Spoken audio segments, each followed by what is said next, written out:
کرنا بھائی نعرے چھوڑ دے میری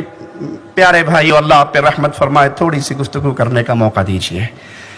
نعرہ لگانا ہے تو ایمان کا نعرہ لگائیے، ان قبروں پہ پڑی ہوئی پیشانیوں کو اٹھائیے، ان کو درس دیجئے کہ تمہارے رسول محمد کریم نے رب کی وحدانیت کے لیے طائف میں پتھر کھائے تھے، تمہارے رسول محمد کریم صلی اللہ علیہ وسلم نے لا الہ الا اللہ کے پیغام کو پہنچانے کے لیے اس جرم میں میرے رسول کی بیٹیوں کو طلاق ملی تھی، اس جرم میں میرے رسول کے کندھوں پہ اوجڑی پھینکی گئی تھی، اس جرم میں میرے رسول کے دندان کو شہید کیا گیا تھا، اس جرم میں میرے رسول کو مکے سے نکالا گیا تھا۔ اگر اٹھنا ہے اس توحید کے ولولے کو لے کے اٹھیے، اس دھرتی پہ پھر انسانیت راہ اعتدال سے ہٹ کر قبروں کی پوجا پہ آ چکی ہے، بزرگوں کی پوجا پہ گر چکی ہے، پیشانیاں جھک رہی ہے بزرگوں میں، باپوں کے قدموں میں، حضرتوں کے قدموں میں۔ کوئی یہاں پہ یہ نہ سمجھے ہم بزرگوں کی توہین کرنے والے، رب محمد کی قسم جتنا بزرگوں کا ادب ہم کرتے ہیں کائنات میں کوئی نہیں کر سکتا۔